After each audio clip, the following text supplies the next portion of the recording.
What is going on? How are you guys doing? How's everybody out there in YouTube land? I'm doing okay. Thank you for asking. So, the purpose of this video, some of my videos that I do, it's a standalone video, meaning that I'm either critiquing another guy's way of doing things. I give commentary to how my process, my thought process of building a shower, common sense, critical thinking runs my day. And I'm not as big on YouTube because the people that are bigger follow directions. The people that are bigger, there's a what I phrased a long time ago. There's a mentality, an engineer hat mentality, when guys especially go through PDFs and they go through instruction booklets. You're putting something together and you're referring to the instruction booklet, and it has to be just so, and you can't stray from what you read or what you're told. That engineer mentality sometimes gets you in trouble because you don't have the peripheral, you don't have the outside of the box thinking to attach to that, because you think that the instructions will save the day. And because I'm not built that way, because my channel started 16 years this year, because my channel started 16 years ago, and I just did things by common sense that dictated my day back then. When I tear things apart, I find out where the damages are and I mitigate those damages. And through the years, I've become better and better and better, with little tricks that either I picked up from somebody or tricks that I just said, hey, this makes sense. Not having your wallboard touching your shower pan mortar, or worse yet, embedded into your shower pan mortar, was because I was taking apart showers that were failing because the water was wicking over the curb, because blah, blah, blah, blah. The wallboard inside the shower pan would beget mold and mildew because it was wicking up and sucking up moisture and all that stuff and ruin the studs behind it, et cetera, which is usually how a curb fails. And curbs are number one, how a curb fails. So anyway, just a little prelude to what I'm getting to. There are some guys out there. This trade is not a monolith, right? There's certain plumbing that has to be so. The electrical has to be so. There's certain things that you cannot deviate. In this craft that we do, tile guys, we all have our own ways. There are a lot of people out there that want it to be a monolith. They want the NTCNA and all these organizations to dictate how we do things. And I'm not about that. I've never been about what I call book soldier, that I have to refer to the book and I have to get advice from somebody else who has their own opinion, from somebody else who, just like the NTCNA, when I started posting videos of raising my wallboard, 7-8 years ago, the NTCNA never had in their book that particular picture of showing your wallboard raised up. They do now. They have had for, I think, the last 2 editions, because somebody at the NTCNA, where they have people like me deciding what the next regulations are going to be, probably watched my videos because I was the only one doing that. And now it's in their book. So that being said, as I said before, I hijacked my own conversation. Everybody has their own way of doing things. And sometimes I run across a video, I'm like, what the really? What the really? Are you really doing that? For what reason? There has to be a failure for me to come up with a solution. There's a lot of things that I don't do on purpose. And I'm not trolling. I just don't do them on purpose because I don't see any logic and common sense. Taping corners in a shower with RedGuard or any liquid topical membrane makes no sense to me. I've showed experiments where RedGuard literally stretches. Isaac showed one where it stretches and stretches. I don't remember now. It was like 2 or 3 inches or whatever that it stretched out. So it is already a crack preventer. Tape is a crack preventer. So to use tape and RedGuard as double indemnity type of thing, where, it's like I've said on a recent short, if 2 aspirin are good, then 4 aspirin must be better. what? What the what? So I don't really, I'm not a firm believer of using tape and mesh and all this other stuff where there is not a problem yet, because there's nowhere on the internet where they're like, if this guy had just used tape, that tile wouldn't have been cracking, or this wouldn't have happened, or that wouldn't have happened. If they had just used some mesh, this wouldn't have happened. See, I'm not on board with the CYA thing where 25 mils, 30 mils of Red Guard makes it any better. I've done experiments over and over going back 7, 8 years ago where cardboard box, you know, sheetrock box, you know, everything I could possibly do to make Red Guard fail. And I can't do it. You know, even 4 years ago, I think 4 years ago, I did a video where I had boxes, 4 of them, with Aqua Defense, Hydroban, Red Guard, and I think there was one other, Ardex. And I did a mock-up of these mortar beds in cardboard boxes. And I literally took a taping knife, a sheetrock taping knife, and tried to scrape up at the end of it. Well, none of them leaked, but I tried to scrape up the Red Guard, 2 coats on this mortar bed. I could not do it. It was very difficult. Red Guard was almost the most difficult to scrape up with this taping knife. So I am 1000% about a couple of coats of Red Guard is fine. If you want to do 3, fine. If you want to do 4 coats, then more the merrier. But to get to the point where you're doing 8, 9, 10 coats to get that 25 mil is just ridiculous. You're not making it any better. You're making it more work. You're taking more time, but it doesn't make it any better. And I've shown that over and over and over. When I present facts, as my channel is always fact-based, when I present those facts and then I get trolled by, I call it trolling because people push back on what I've already shown. So they either haven't seen the video or they're trolling me. And then I have to put a link to a video, or I have to make a video on exactly what I'm talking about, and show the evidence and show the proof. So it can get annoying. It can get quite annoying sometimes that I have to do that. That I feel like I'm not sucked into the trolls, but I feel like, you know, let me push back on this with some evidence, right? And that's what my channel's been about. You know, I have, I don't remember now, it's like 480 videos. No, sorry, my bad. Like 800 some odd videos. I don't remember. 15 years of being on YouTube, I produced a lot of videos. And everything that Sal talks about, because I called him out some years ago, 5 years ago, I called him out about putting the wallboard on top of a tub and how that's wrong. And then I showed my videos about if you do that, your wallboard wicks up water, yada, yada, yada. I called out Sal, I called out Isaac, I called out a bunch of people to push back on their felonious statements with my own videos or my own experiments. That being said, because I'll just ramble on and on and on, I should do a live stream. So that some of these people can climb aboard. That being said, these people are not in my state. There is a community, if you will, of tile guys on YouTube. Some of them more prominent than others. And in the state of Georgia, there's not really a lot. There's a couple of guys here that have a presence of some sort on the internet. And I don't run into them. It's odd.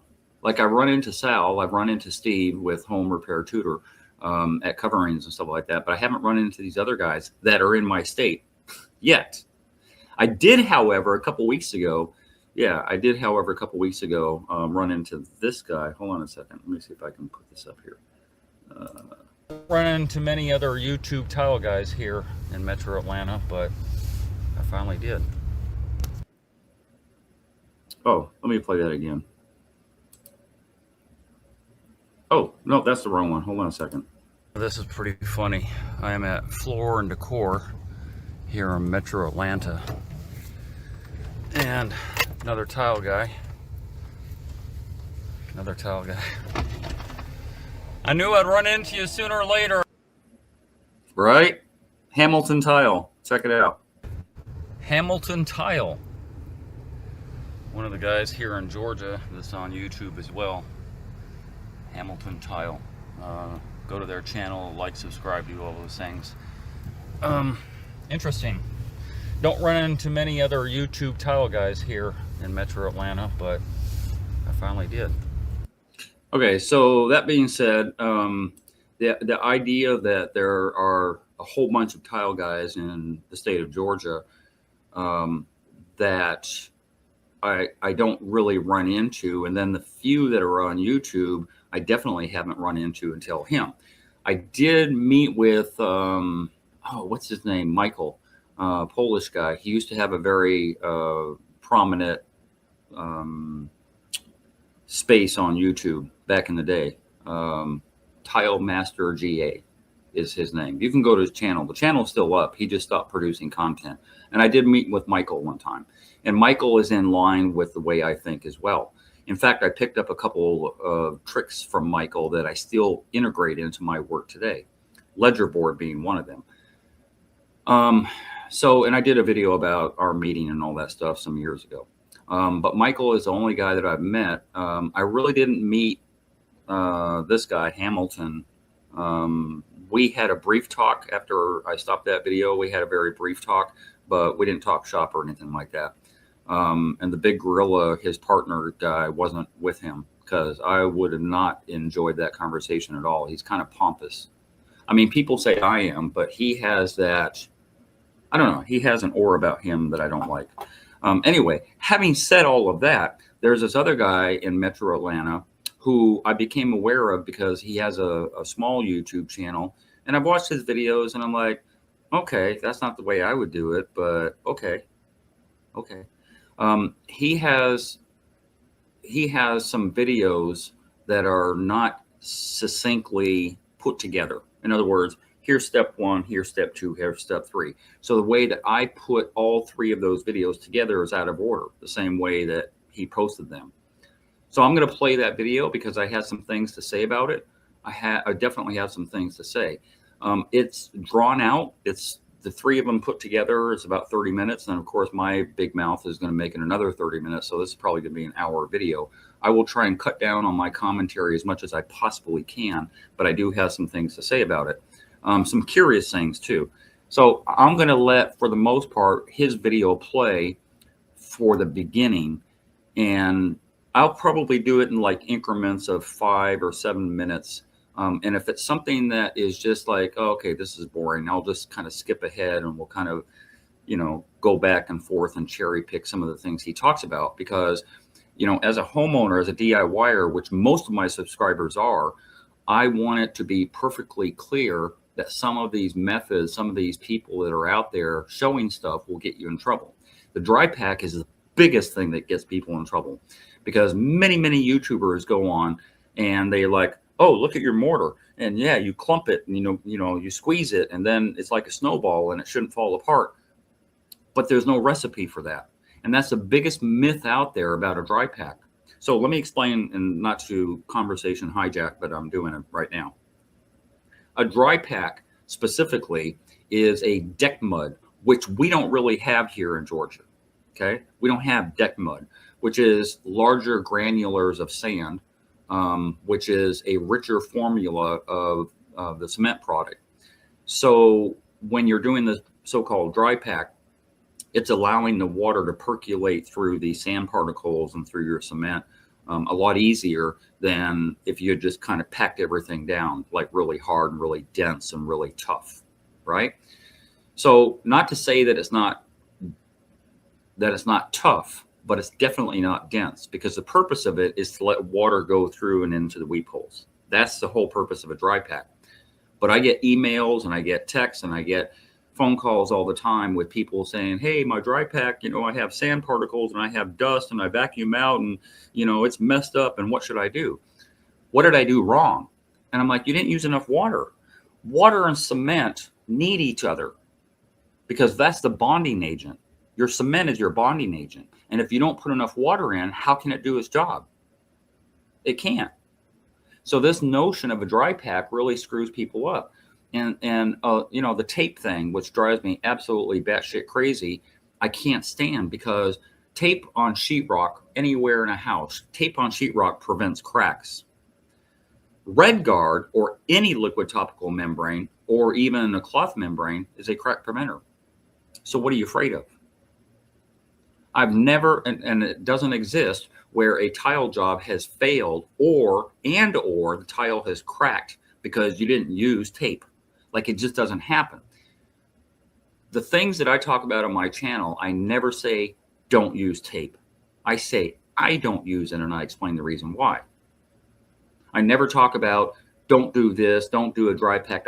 I explain that I don't do it, and I explain the reasons why, and then let you be the trier of fact. But I need a failure to come up with a remediation. I can't just blindly walk into something and say, oh, I got to do this because the book tells me to. When I run into the failures back 20 years ago, which I was doing a lot of videos, if you go back on my channel, 2022, well, no, sorry, I've only been on YouTube for 15 years. Go back to my channel 15 years ago, there's a bunch of failures. And when I dissect those failures is when I figure out, okay, let me remediate this. Let me make this better than I found it. That's how I correct things. And in 20 plus years, I've never run into a problem. If they only used tape, this wouldn't have happened. If that ever happened, I would definitely be on board with tape. If the dry pack was better, I would definitely be on board with it. If I ever was proved, if anybody showed me that a pre-slope functions the way it's intended, I'd be on board with it, but it doesn't.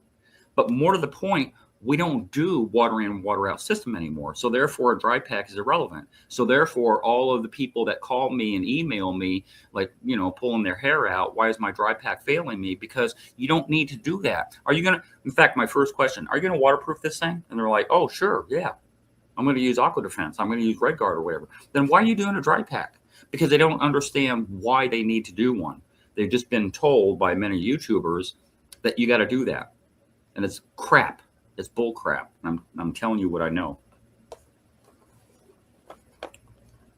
I feel like that Hamilton guy now, the gorilla, because he's always right.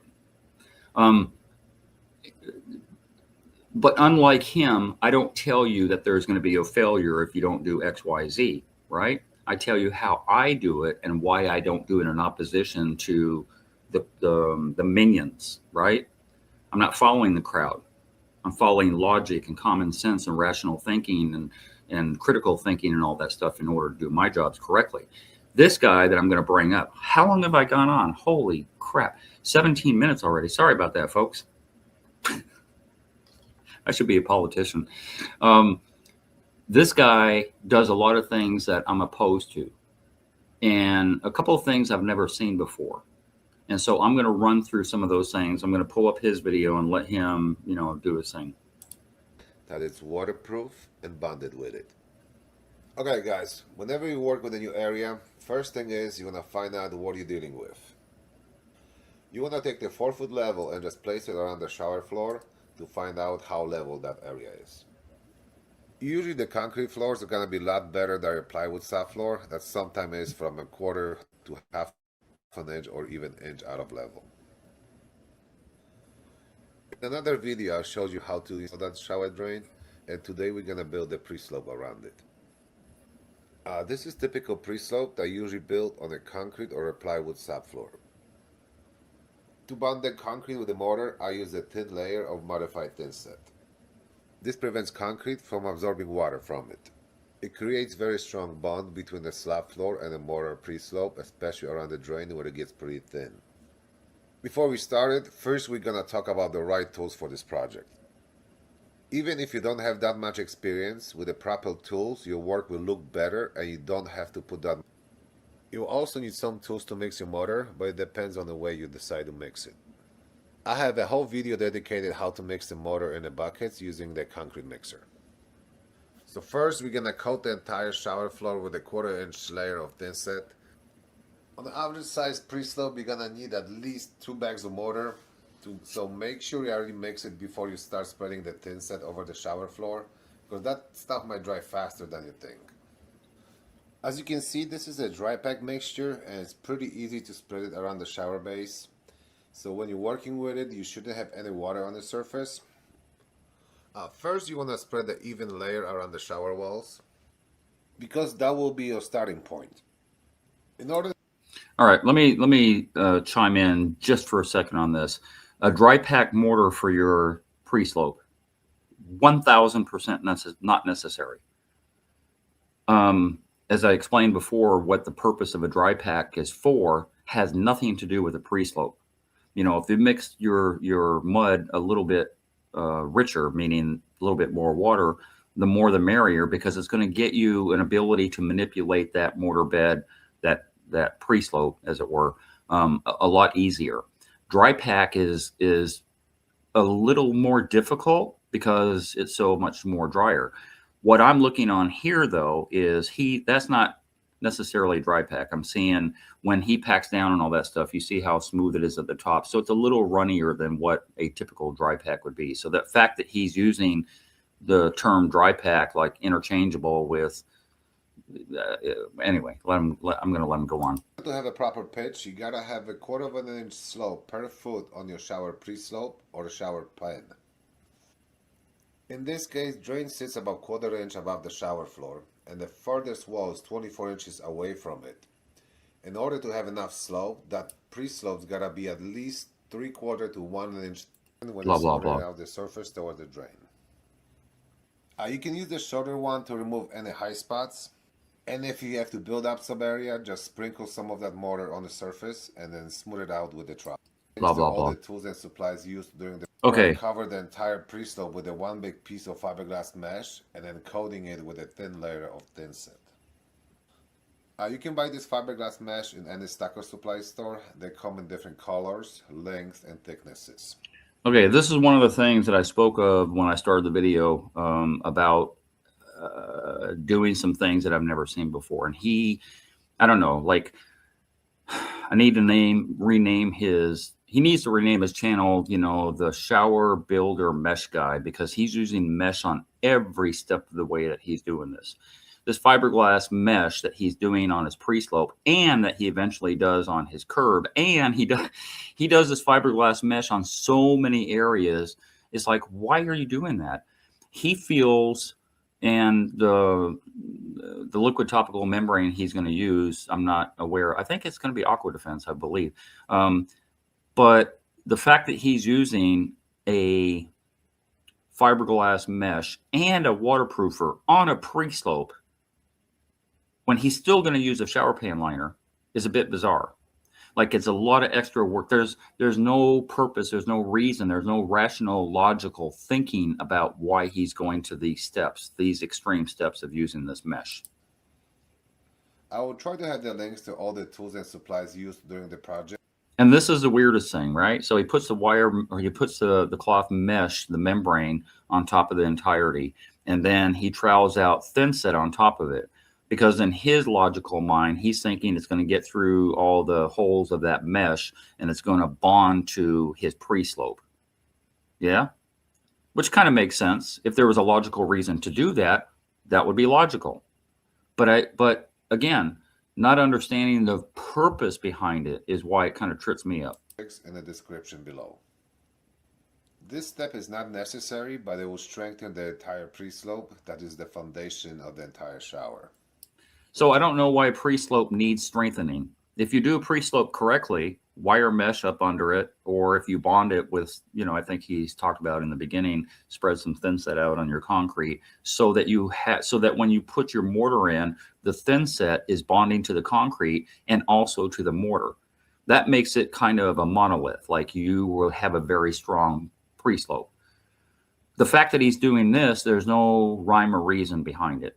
Because in an encapsulated area where you have 4 sides and you have this mortar in there, just like the mortar pan itself, there's nowhere for it to expand. So it's not going to crack. It's not going to go anywhere. Well, guys, my goal was always to build the Ever project a little bit better, and over the years, I got to this point. Some might consider as overkill, but what I'm about to show you, it haven't failed yet. Well, of course it hasn't failed yet, but neither have mine. So the overkill that you just talked about, for what reason exactly? Yeah, as I mentioned earlier, I use a 6-inch drywall trowel to spread the thin set on top of the mesh. You want to get a very thin coat on it, so you want to mix your thin set very thin. So you want to add a little bit more water that you would use to install the tiles. That will help you spread it a little bit easier. And you just want to coat the entire thing with a thin layer.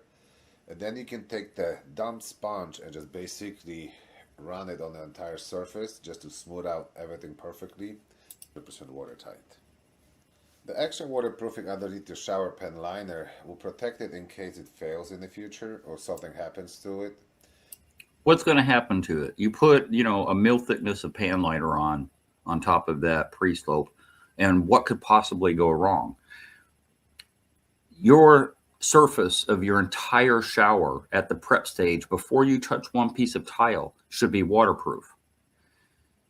And so even if it wasn't waterproof, the backup that I have is a pan liner. So then he's assuming the pan liner is good. Not only will the surface fail of his waterproofing, but then the pan liner is going to fail on top of that, which is why he's doing all this. It's a lot of extra work. The juice isn't worth the squeeze. So have another layer of waterproofing that's sloped and bonded with a drain. And it also works as the anti-fracture membrane. So basically limits any movement from a floor being transferred to your shower pen, so potentially can prevent it from cracking in the future. And the main function of the pre-slope, basically it provides the slope for the rubber pen liner and prevents water accumulating in it. So if you learn, and today I'll show you how to build a shower pen using dry pack mix. Hope you enjoy it. Before building the shower pen, there's a few things that you want to. Okay, so again, when I put these 3 videos together, they were not in succession. I didn't have the time to kind of put them in succession because he doesn't do things in succession. So like the curb that he had already built, he has a separate video on how to build a curb. And that video is the last video you're going to see because he does things kind of funky as far as how he posts his videos. That being said, he has a pan liner that he's trying to teach you how to have a waterproof pan liner, which now baffles me because why then do you need to waterproof your pre-slope so ardently? It makes no sense. The curb thing makes even less sense because at the end of the day, as much waterproofing that he does, he still has a water in, water out system. He's not going to, I don't believe he's going to waterproof the pan itself. Everything else gets waterproofed except the pan mortar, which is really bizarre. But yeah, I'll let him. Oh, and by the way, the drain that he has of the 2 Odie drains that are at Home Depot, that's the cheap one. That's the $12 one. That he's even using that particular drain instead of stepping up his game to a $28 one. Odie has the 2. And the other one, the secondary one, is much, much better. The grate is much heavier. It's a cast iron. It's a stainless steel covering over cast iron. Is very heavy. This one that he has his hands on is the cheapest one possible. So why he's using that, unless it's his own house, but why he's using that for a customer, I don't agree with. Take care of first. First, you want to protect your strainer from either scratching it or anything falling into it. So you want to use whatever the tape you want to use, like green frog, blue tape, any tape you want. Just cover the openings in it. Blah, blah, blah, blah, blah. From getting clogged. Basically, you just want to use the small pebbles and just spread them around the shower base. And this will protect the weep holes from getting clogged while you're building your shower pen. Okay. As I was already talking about, yes, he's doing a water in, water out system. So he's going to waterproof the entirety of his walls. He's going to waterproof his curb. He waterproofs under what you see there, but then he fails to waterproof the surface. So he's doing a mixed waterproof, non-waterproof system, which is really bizarre because either you pick one or the other. Either you trust that your pre-slope does what it's supposed to, which I contend doesn't, or you waterproof everything. But mixing the two together absolutely makes no sense because if he made any mistake whatsoever on any of this process, the surface waterproofing would save the day, which he fails to do. Then getting back to these pebbles. So I have another video where I think it was last week, where I chimed in on Apex tile, Jason, where he threw ginormous rocks, like almost boulders in comparison to an ant, around his drain. and then tried to do this mock-up experiment, which, you know, he kind of sarcastically talked about. Well, how come the pebbles aren't clogging the weep holes? Oh, I'm so surprised. And it was very sarcastic. But the pebbles that he's using, these fish tank pebbles, which, you know, basically is what you see on the internet with every shower that's built, are almost the same. Well, a lot of them are the same size as the weep holes. So then how are you going to tell me that a very dense product, which is these rocks you're looking at, cannot get into those 4 or 8 weep holes and then clog them immensely more than mortar ever would? Not only that, but you talk about efflorescence, because those tiny little weep holes, you know, have all this gunk, all this sediment, and all this other stuff running through it, and eventually gets efflorescence, and it gets all this clogged. And so it's not just the sand that clogs your weep holes, but it's all this other material. So then you have these tiny little gravel, these tiny little pea gravel that have a difficult time getting water going through them, just like the weep holes. And they're surrounded by mortar, just like the weep holes, but yet you're not going to have that clogging problem between the stones, but you will on the weep holes? Doesn't make any sense. It's illogical in a lot of different ways. If you're going to do a water out system, there's a weep hole protector. It's a big plastic, it's a plastic collar. And that, to me, would be the way to protect weep holes if you're going to do something like this. But pebbles, this is stupid. This is a very small step that a lot of contractors omit, but helps your shower pan to stay dry. Now I'll use a dry pack mixture and I'll pack it around the drain to protect the pebbles from shifting while I'm working on the pan. So to protect the pebbles from shifting, let's think about this. And again, using my logical brain, the pebbles are just kind of stacked around there. And so he's purporting, or at least what I heard is, that he's not going to push that mortar into the pebbles, right? So how anchored are those pebbles? They're not. Like when you put all that weight of all the rest of the mortar and the tile and a human being walking around that drain, what makes him think that somehow or another those pebbles aren't going to dislodge from each other? Because there's hundreds of them. So why would they not dislodge with each other if you're not packing them in with your dry pack? Because they're kind of free and clear of his mortar, is what I'm extrapolating from the way he's talking and the way he's doing this. So that makes even less sense to me that you would have a floating, what would be the word? You would have a floating weep hole protector, which is all those little pebbles. This is the first step that you want to take before dumping buckets of mortar on the liner. You just want to pack it nicely, forming kind of like a small anthill around it. Once that's done, we can dump a couple buckets of mortar into that liner. Then you will need a set of rulers that are cut to different lengths. They will show you all the low and high spots on your shower pan. It's a lot harder to use a level for that purpose because the level is just too thick. You can buy them in the Home Depot. They come in a 48 inches length and you can just cut them down with a grinder to desired lengths. I use like 12, 18, 24, 30 inches and 36 inches. So those are the most common ones. It's not easy to mix a few hundred pounds of mortar in a bucket. It's a way to tell if you mix it properly. Alright, the dry. Also, you can just dump it into a plastic bag and just toss it around and you'll be able to mix it as well. The most important thing that your first and the last bucket has to have exactly the same consistency. Otherwise, the mortar will not stick together. That's not true. That's bold-faced lie.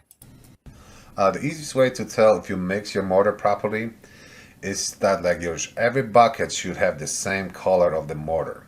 If you have more water in one of them, it will look a little bit darker. If there's less water in some of them, it will be a little bit lighter.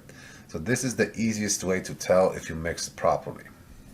So the idea of mixing separate buckets in separate areas is not how I go about it, because I'm aware of the fact that, you know, like ounces worth, I might have more water in one bucket than another, although I do it in a trough. So all my mortar goes into a pile and it gets all mixed together. That's the best way. Like if you got a little bit more water here and you got a less water over there, you mix all the mortar together, problem solved. Alright, the dry pack mix is kind of like a snow. So if it's too dry, it won't stick together. And if it's too wet, water will just form on the surface when you build your shower pan. Once you get the dry pack mix, you want to dump at least 3 buckets into your shower pan so you can start working on it. First, you want to spread the most of it on your main wall. That means Blah, blah, blah. if you place your 24-inch level on top of that mortar, you want to have at least half an inch of slope on it. But keep in mind that your mortar is not fully compacted yet. So it would be better to have at least 3/4 of an inch or slightly more to begin with. Slope to it, you can start compacting and smoothing out the surface around the main wall. And then slowly work your way to the build and level. The rest are ready and they are perfectly level and smooth. This will make your shower wall installation a lot easier if you're starting from a level and smooth surface. Now I'll dump a few more buckets of mortar to fill in, so don't rush, take your time, but don't take breaks and just spread your mortar with your hands. That way you want to check the slope from the wall to the drain, especially you want to avoid the low spots in the corner. If your corner is low, just use the luter, that one will reach the edge of the drain and the corner, and gently cut into the mortar. You can either use a trowel and just compact that area down, or just use a smaller ruler and just scrape it off that unevenness. You're going to repeat that process several times. Rulers are so important, especially because you're going to work with the smaller format tiles. That way, once you install your tiles, it will be like perfect smooth surface without any dips, humps, and the water will drain perfectly. You want to make sure that the surface. Okay, one thing I want to chime in on here, and I think he spoke about it. Maybe I cut it out of this video. These rulers, these little flimsy aluminum rulers, they're 3 foot long, and he has a boatload. So what he does is he takes these rulers and he cuts them down to various sizes, because every shower is going to have different size where you're going to need some type of screed board, which he's using these rulers as a screed. So I really, really like that idea, because there are professional type of screed, steel, metal type of pieces that you can go pick up and all that stuff, but they're kind of pricey. And these flimsy little, what he calls a ruler, the yardstick, the aluminum yardstick, are cheap. And so, yeah, you could buy half a dozen of them and cut them up in different sizes and use them on every shower build that you do as a screed. So I really, really do like that idea that he put out there. Around the walls, and your curb is also perfectly flat, so that way the water would not sit anywhere and everything works like it's supposed to. This will make your shower wall tile look so much better, because once you set the wall tile on top of the floor tiles, you will not have any gaps in between them. It will be just like one smooth surface. Because if you have a low spot, you're gonna have a gap in between the shower floor and the wall tiles. Okay, so he talked about having all 4 sides of your shower pan mortar level, which is why he did basically a perimeter screed. That's what we call it. So at the very beginning, when you started watching this, he was packing his mortar down on all 4 sides of his shower, and then threw in the mortar on the inside, and then just worked off of that screed that he had. It's called perimeter screed. For some people, it's easier to do. For some people, not so much so. But I also want to talk about this. Some of the things that I kind of noticed when I first watched the video that I didn't chime in on, he doesn't have any blocking. That only bothers me slightly, but you see how his mortar is pushed up there on the left side? His mortar is pushed up and causing an indentation between the studs.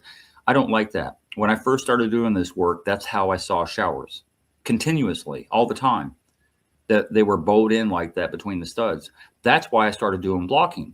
I didn't read the book to tell me that needed to be done. It just became obvious. So 2x6 or 2x8 blocking is always between the studs. And what he did, I think the extra mortar, and you're going to see it in the video, he's just tossing into those cavities, which is just a bit weird. So keep in mind, just you don't want to have any low spots around your shower walls and the curb. Once you're done with your pan, you can use a damp sponge and basically glide it gently over the surface. That will knock off any little particles of mortar from it, and it will smooth out the entire surface. The very last step when you're building your shower pen, once you're done with everything, is you gotta make sure you're gonna unscrew that shower drain. You have to unscrew it so it's above at least quarter inch above the shower floor. If you're gonna leave it in place, the mortar is gonna just dry and you won't be able to unscrew it the next day. Okay, so when I first saw him do this, I thought to myself, it was two thoughts at the same time, one positive, one negative. When I first saw him do this, I'm like, oh, that's pretty cool. You can just pour your mortar bed up to the edge of the top of the drain, and then later on, before everything dries up, you can unscrew it and get it to where your mortar, where your thin set and your tile are going to be, so that now you're perfectly up against the edge of the drain, right? I thought that's a pretty good idea. But at the exact same time I saw him do it, I'm like, no, no, no, no. Your mortar should be anchoring the barrel of that drain. The fact that he can unscrew it now means he can screw it around later, meaning that it's free and clear. It's not packed in. The barrel of the drain is not packed in. So it is movable, not just now, but in the future, because there's nothing holding the barrel of that drain. Remember, there's rocks down at the bottom. And he just slightly packed in some dry pack, which, is not really, it's just, it kind of, I don't like it. I like the idea of it, but I don't like this at all. Because it's not anchored. And you can chime in if you want and tell me why I'm wrong on that. But I just feel ambivalent. A little ambivalent about it. I like it on one hand, but I know I don't like it on the other. Once the shower pen is nice and dry, I will use a liquid waterproofing membrane and I'll put the one coat of it all around the shower walls and the curb. This will protect from moisture being absorbed into the cement boards, and it will protect the liner from separating from the shower pen. Even if you use the blocks between the 2x4s or pack it with the mortar, this will prevent water from leaking in between the liner and the pen. What? And what? So I agree. This is basically what my shower pan looks like as I'm liquid topical membraning, if that's a word, the surface of the shower pan. Yes. The Achilles heel, the two places where water could possibly get into your mortar pan, the two places it possibly could get in is going to be around the drain, which I mitigate with caulking and red guard, with silicone specifically in red guard. And then right there where the liner meets the mortar, that's the other place where water could get into. But because I waterproof the entirety of my shower, this step he's doing is kind of half-assed, because he's saying that this could protect you.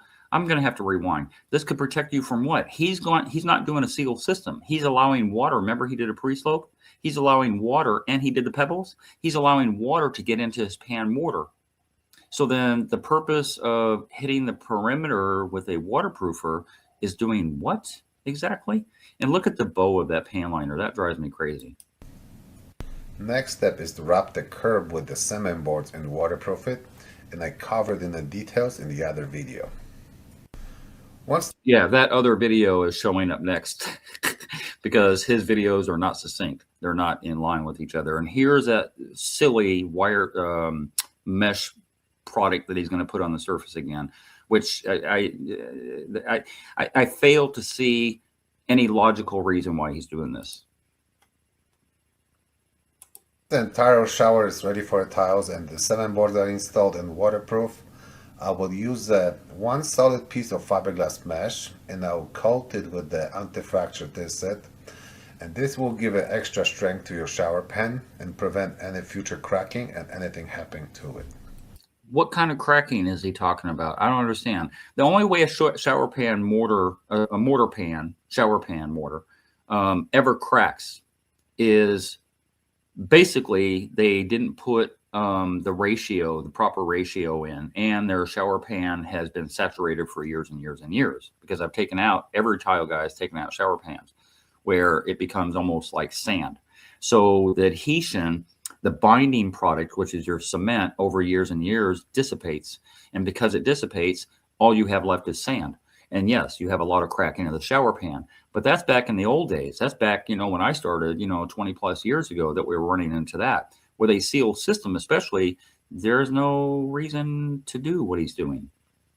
And if your mortar is intact and all that stuff, there's still no reason to do what he's doing. I don't understand this mesh fabric that he just feels like is necessary everywhere he goes. Like literally on his curb too. When I build a shower, I'll give my customer 5 years warranty on labor. That's why I'll take a few extra steps to prevent any possible failures. 5 years to me is not enough. Shower pans specifically, because I've done shower pan redos where the shower pan has failed, but I leave the walls intact because there's no reason to take them out. I've seen shower pans fail at 6 years, 7, 8, 10. The process of the fail was going to happen day one. And it took 5 years or longer for it to fail. Some of them 10 years. I've been on failed shower pans that, like 12, 15 years later, they failed. So I don't know. The 5 year thing kind of throws me a little bit, because what if you have a failure at year 6? Don't you want to know what your failure is? Like, don't you want to know so you don't do it over and over? Especially when the homes these days are built so poorly. Once you coat that fiberglass mesh with the anti-fracture thin set, you want to use a thumb sponge and just kind of glide it over the surface to smooth out any imperfections. If you're getting any problems with it, you can still use a brick rub on the next day when everything dries out. You can just rub the surface with it and it will knock off any imperfection and make it even nice and smoother. As a last step, I will waterproof that curb again. You have to keep in mind that you have to waterproof that curb several times to get the 100% waterproofing. And then you have to wait at least a day before you start installing tiles over it, because that waterproofing has to dry. Sometimes it might shrink if you put too much of that waterproofing on the one coat. It might actually shrink, so before it's 100% waterproof.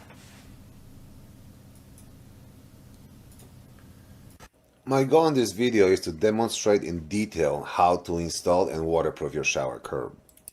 Okay, my apologies again for skipping around, because this should have been the beginning, but because he builds his curb at the end, he doesn't post his videos in any type of succession. So if you're a contractor, some things might be boring for you, but if you're a homeowner or DIY person, you will definitely benefit from it. And don't forget to like, subscribe, and comment the video. Blah, blah, blah, blah. Hope you enjoy it. Alright, once the shower drain is installed, you can measure the distance from the edge of the drain to the nearest wall, and then transfer it to the other side. The edge of some kind of ruler. If it, that means that corner is off a caliber single shot tool. Bangs. Door. Once I have the first 2x4 for the curb installed and the 2x4s on both sides of it, then I usually build the pre-slope. To finish up the curb, we're gonna cut 2 more pieces of wood and we're gonna stack them on top of the other. Before installing the second piece of 2x4, just use a measuring tape and measure both sides of the shower to make sure nothing has shifted. And using several 3-inch screws, you can mount them securely. Alright, so we have 3 2x4s stacked. Okay, this is something I disagree with. He said several 2.5-inch screws or whatever when he stacks these other 2x4s. One of the things that I am very adamant about, screws are relatively cheap. So it would be 2 screws next to each other that are toe-nailed in on that right side where those 2 double studs are at, toe-nailed in. So now each 2x4 after that, stacking on the top of it, are anchored to your vertical studs, because the horizontal studs aren't anchored to nothing. And he's only using 3. 3 screws, really? Side by side, there's going to be 8 screws together. So there's going to be 2 on the left and 2 on the right that are toe-nailed and anchored into either studs. And then 4 or 5, 6 inches over, 2 in the 1 in the front, 1 in the back. Then the next 5, 6 inches over, 2, 1 in the front, 1 in the back. Like I said, 8, maybe 10 screws on each remaining 2 studs. This to me as much as he talks about taking care and effort and using all this mesh and doing everything so good and everything, 3 screws on your stud, really? That's about 4.5 inches high. We're gonna add another 1/2 inch for the cement board and 1/4 inch for the slope, plus another 1/2 inch My bad. He added 2 more screws.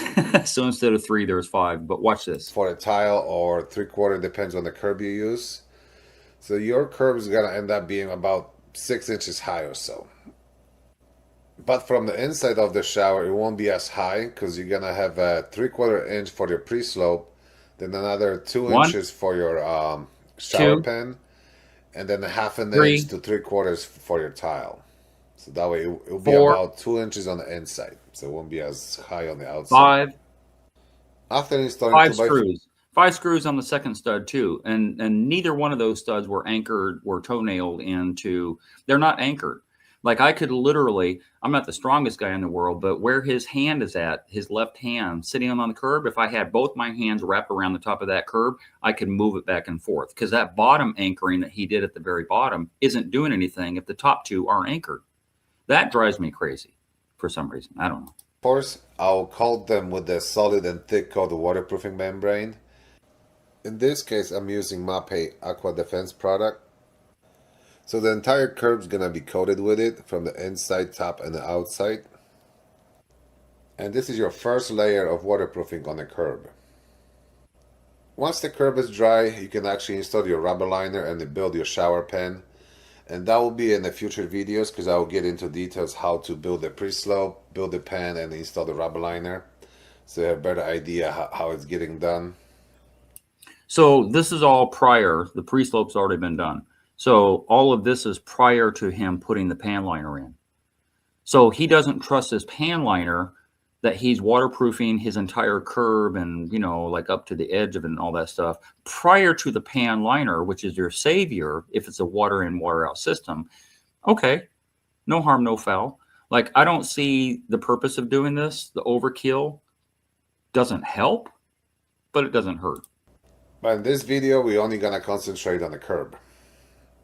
So once the shower pen is installed, then you can actually wrap it with the cement boards, and we'll get to it now. Now I'm going to show you the proper way to install the cement boards, and then how to waterproof your curb. The proper way. That's funny. As I said, this is not a monolith. Every tile guy does things different. And a lot of people, a lot of people, did I say a lot of people, get on to me for puncturing my pan liner. And he punctures his pan liner, even though he's doing a water in, water out system. He's hacking a bit of what I do, but not really, and then a little bit of what other people do, but not really. He's got his own little method here that I don't know I agree with. One of the things is, even though the pan liner, for me, it's irrelevant, I still put one in. Even to this day, even though I have a waterproof surface, I still put a pan liner in, which is why I have no compunction about puncturing the pan liner, because it doesn't matter. I do it by force of habit, because I've done it for so long. I feel better about using it and not needing it than needing it and not using it. That's how I look at it. But I also wrap the entire curb. Like, his pan liner is shy. It falls short. It doesn't go on the outside. That doesn't bother me a whole lot, because water's not going to get on the outside, but it could. Like, I don't know. It's just kind of weird. If you're going to do it, do the whole thing. Like, I don't know. First, we're going to cut and measure the outside piece of the curb. All right, the first thing when you measure your curb, you're gonna check how level it is. Blah, blah, blah. Concrete might be out of level up to 1/2 inch on a 4 or 5 feet length, and your curb might be that much off. So first you want to place the level on top of it and make sure it's perfectly level. Yeah, but you're doing that on your first piece. That first piece of curb material, that's when you would do your remediation on the level, not after you've stacked them. It doesn't really matter, but it seems to me just take care of that from the get-go. So if your shower curb is level, you're gonna measure from the floor to the bottom of your level and add 1/4 inch. One thing you want to make sure when you're cutting your cement board, that your inside and the outside piece, it has to have that edge guard on it. So it has to be one continuous solid piece of cement board. You don't want to use too smaller pieces because it will be harder to set the level. Alright, once you cut the first piece of cement board, it should look like this. So you have that nice smooth finished edge on top of it. And you want to place the level on top of it and make sure it's nice and level. And that cement board should stick out about 1/4 inch about raising that board to the level. Screws for the cement boards. To measure the inside piece, you want to measure from the edge of the curb to the shower pan and subtract 1/4 inch from it, because you don't want to have a direct contact with the shower pan. It all depends how thick your shower. So subtract a 1/4 inch. Let me go back there. Let me back up just a second. Subtract a 1/4 inch from what? 1.25 inches? Like literally, look how high up he is. The reason he's that high up is because he used a pre-slope, which is, as I said before, totally irrelevant. So he's got that thickness, and his mortar pan is probably much thicker than he needs it to be, and he's bottoming out where his forearm is at. He's got maybe 2 inches of room to cover. So he's going to do what I always advocate, not having your wallboard touch your mortar pan, right? With like 1 inch of Durarock. So to be clear, if any homeowners are considering doing this, don't use Durarock. Durarock blows out. When you're wrapping your curb, what I've found through the years is, especially on these thin pieces of Durarock, they blow out. In other words, when you're tightening your screw down, you just have a blowout, because the only thing holding that concrete together is a little flimsy mesh that's embedded in it. So don't do that. If you're going to use some type of backer board, there's a bunch of them out there now. My latest one that I like a lot is called Triton. And with Triton backer board, you can score and snap and shave and do all those things that you can with sheetrock, even though it's a backer board. Plus, it doesn't have the blowout thing going on. If you want to, Hardy backer is an option too, but I've had blowouts with Hardy backer as well on thin pieces. Contact with the shower pan. It all depends how thick your shower pan is, but that piece usually ranges from 1.5 to 2 inches. So you want to make sure you cut it on that protected side of the cement board. That way it makes it a lot stronger. Next few minutes of this video is going to be very important, because I will demonstrate how to properly waterproof that curb. When installing this small piece of cement board, you have to make sure you're using special waterproof cement board screws. And you want to place them at least 1/2 inch to 3/4 from the top edge of it, and about 4 to 5 inches from each end of it. He's got 1.5 inch strip of Durarock, and just to be clear, he's not screwing it into the top. He's just doing, like he's just starting the screws into this piece of Durarock, which is a good idea, so you don't have to struggle with it when you're kind of upside down screwing them in. That he's going to puncture his pan liner is going to drive a lot of people crazy, but watch what he does after that. And you want to have them at least 10 inches apart. My main goal in this video is to show you as many details as possible so you can visualize the whole process better. Because normally I wouldn't pre-install those screws like that. I do just basically for show, so you can see how far they should be apart and where they should be mounted. Now we get into a very messy part of it, which is waterproofing that piece. First, I'm going to waterproof small area where the shower pan meets the liner, so there's no direct contact between board and the pan. And I'm going to coat that entire cement board with a thick layer of waterproofing membrane. By completely waterproofing this entire piece, you will prevent any moisture being absorbed into it. Okay. Totally unnecessary, totally what I don't do, but no harm, no foul. It's a little bit weird, waterproofing the board. And you will create a watertight seal around the screw that holds it in place. When That's I not... install it, I mount it flush with the edge of the curb. But keep in mind, if your shower curb is out of level and you had to adjust the outside piece of cement board, you have to do the same thing on the inside as well. So you have to use your level to straighten it out. Or if your shower pan is in perfect level, it should show you how much your curb is out of level. Once I secure it properly, I will coat it with the waterproofing membrane again. You want to make sure that this piece is completely covered with the waterproofing membrane from all 4 sides of it. Okay, the only thing I disagree with, because I puncture my pan liner too, because a pan liner is irrelevant, it's a backup. And people get crazy, even, I mean, Apex especially. It's like, oh, you shouldn't puncture on the inside of the curb. If you're 3 inches above the curb with your fasteners, why are you an inch down from from the inside of the curb? Because he goes batshit crazy when he sees stuff like this. What I do is I butter my curb. So those perforations that he made with his screws with that little strip of backer board, when the next step would be thin set, right? So I'm buttering my backer board so that there's something in the indentation. Some of those screws are going to be recessed. And so there's something in there besides a waterproofing first, which is thin set. Then you waterproof over the thin set and you're good to go. That he's waterproofing like the liner, like literally the shower pan liner is okay, kind of weird. And there's a small gap between the shower pan and actual piece. Also, you want to coat the small area of the shower pan in case if they were ever come in contact. Because the most important thing that you don't want any moisture being absorbed from that pan into the curb. Right, right, exactly. But this is so weird. Like this whole way that he's building a shower to me is just so weird.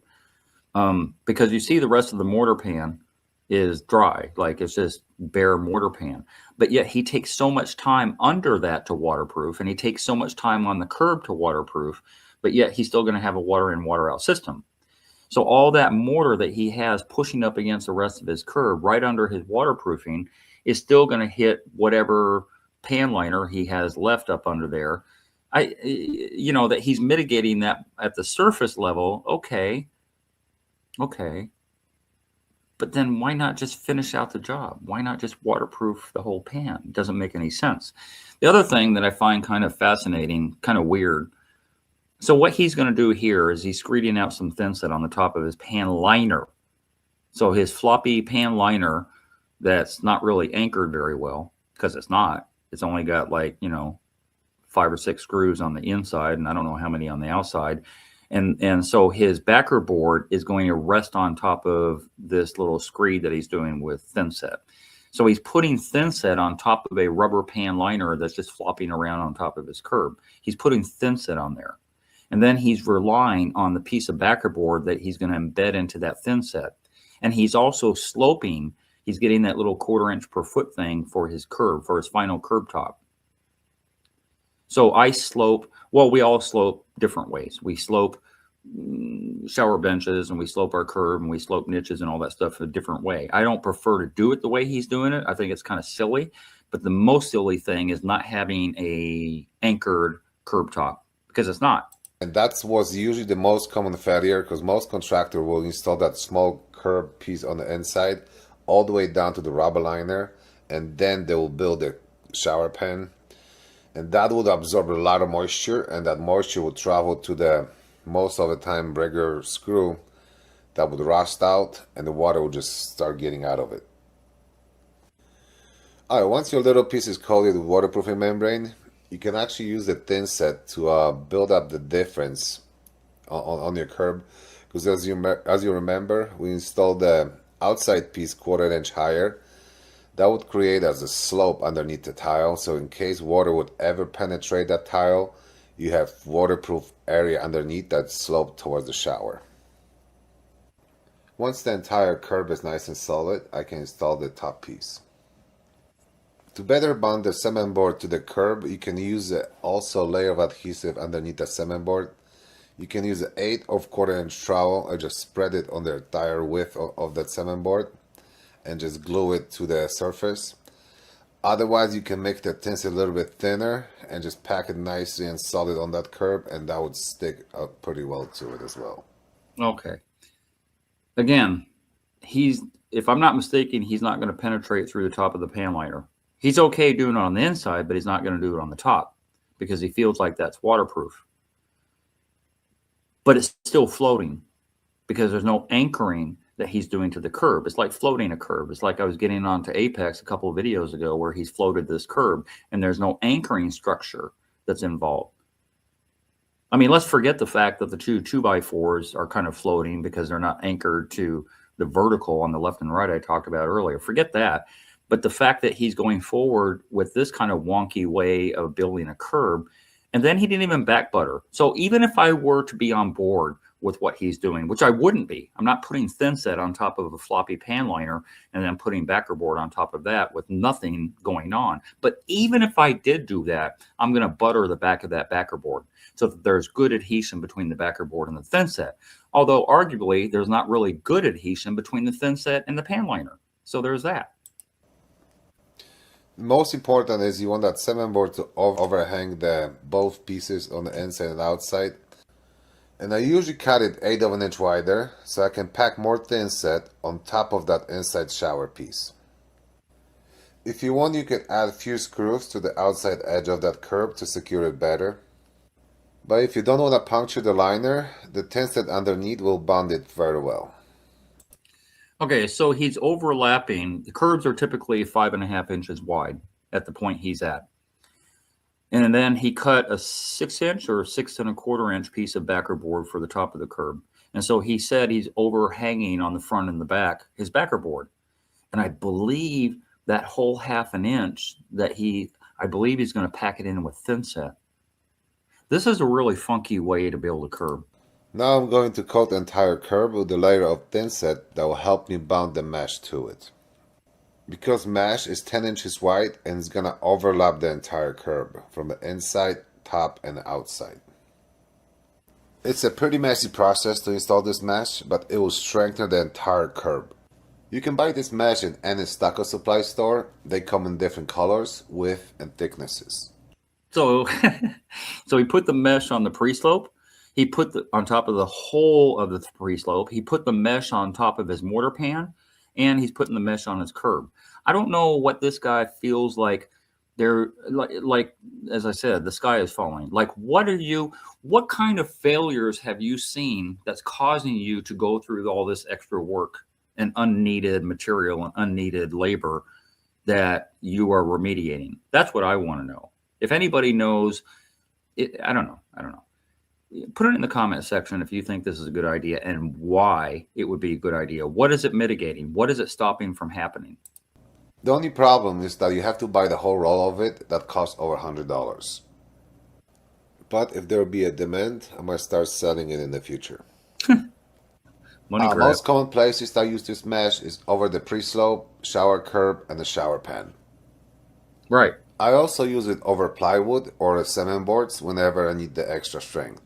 Strength for what? Once you install the mesh and coat it with a thin set, you can use a wet sponge to smooth out the surface. Once your curb is nice and smooth, you can coat it with a waterproofing membrane.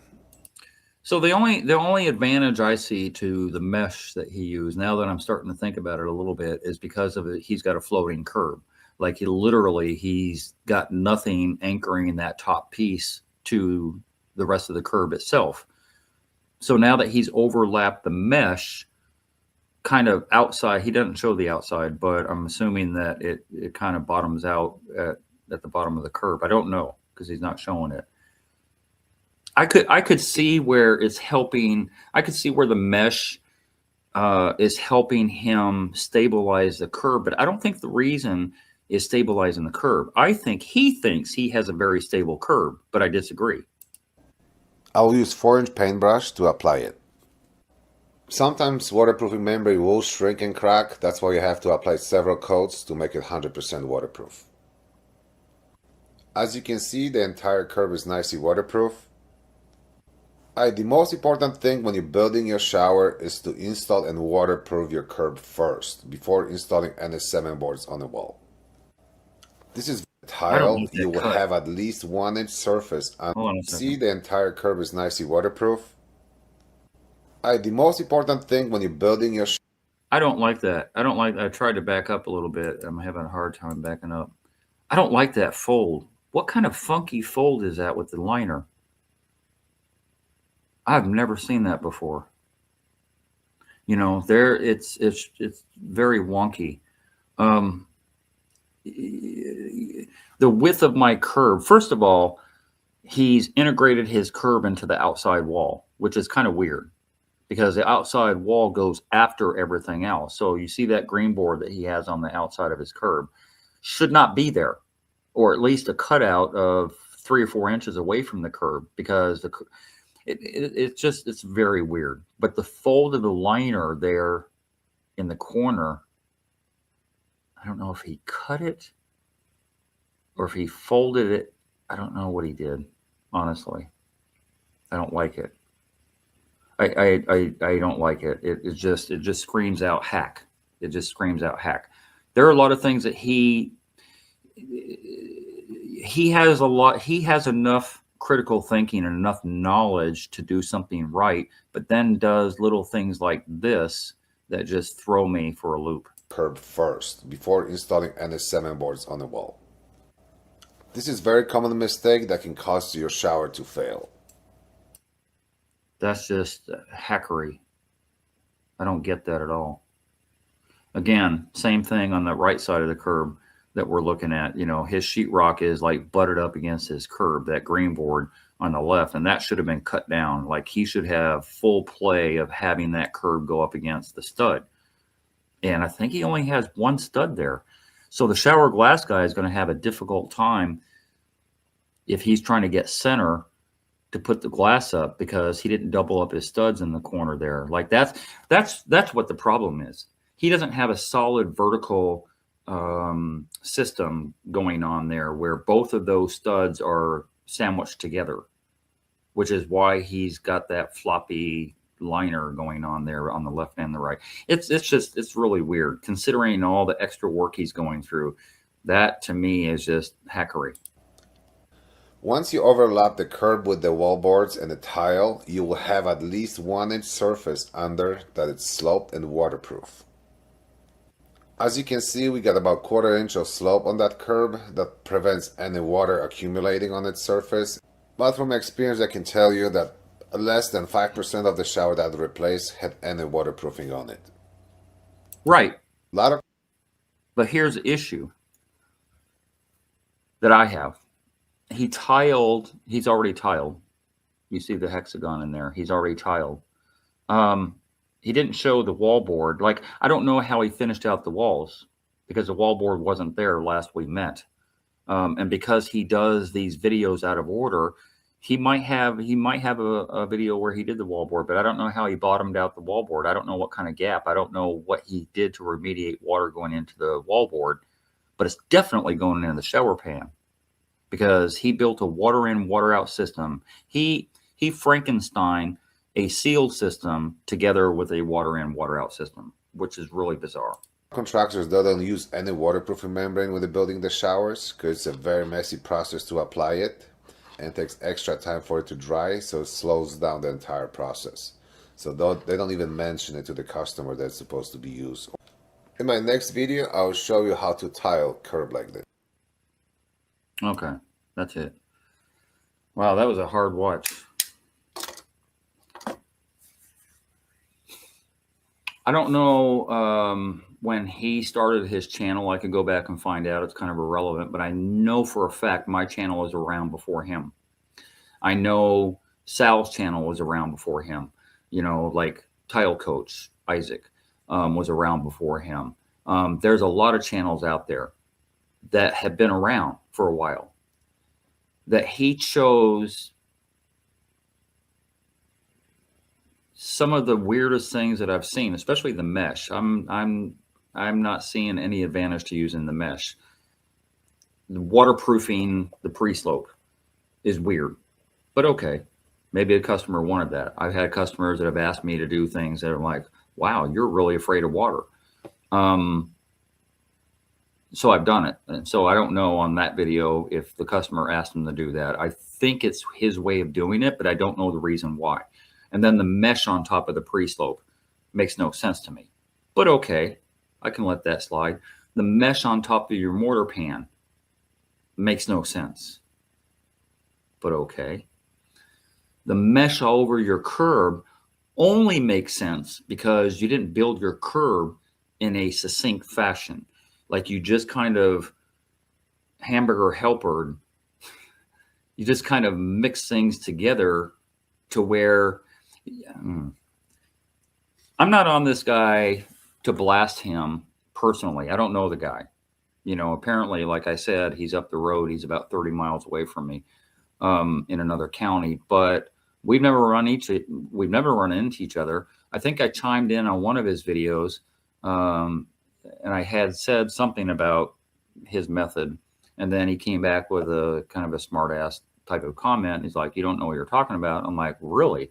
Like, I don't know what I'm talking about?" Okay, you know, and so we kind of stopped because he probably saw me as a troll and I saw him as a hack, and that never lines up very well because, you know, people have called me a hack before. People called me a troll. I don't think I've ever been accused of being a troll, but a hack, yeah. I've been accused of that because I don't do things by the book, but I do things by common sense, and I do things by, like the NTSB, you find the failure and you remediate that failure. He even said himself, he said, you know, the shower pan failures that he goes on, curb failures specifically, I think he said, you know, 10% or something. No, it's much higher than that. But it's much higher than that because of some of the stuff that I saw in your video, especially those corners of the curb. That's just, what is that? And then the two by fours not being together.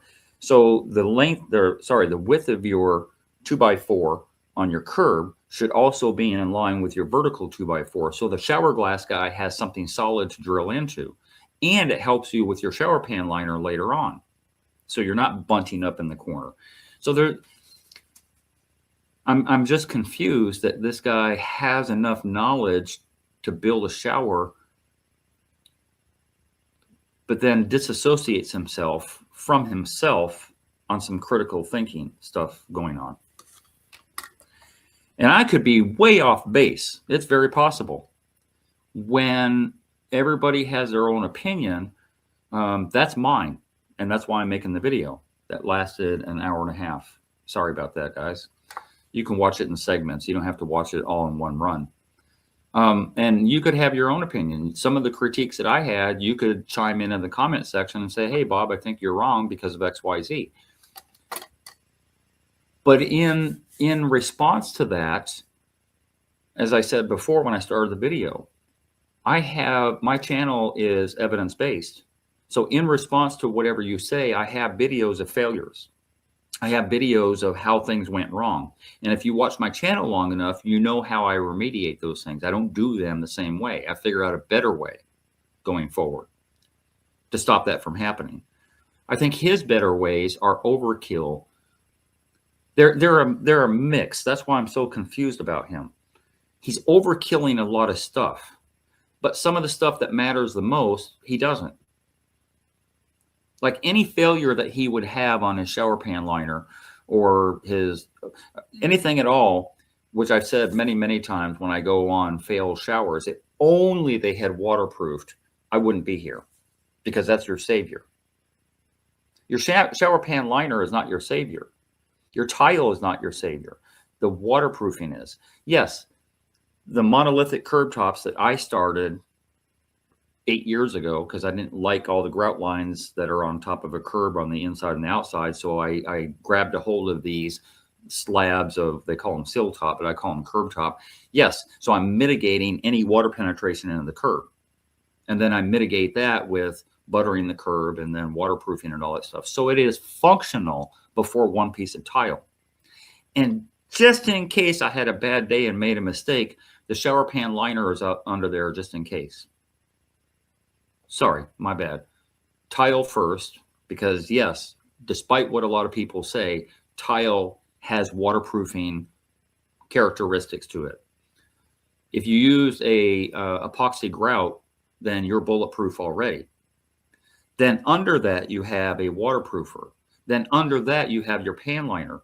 And then under that, as he just did, he's waterproofing everything again. So you would have 4 failures.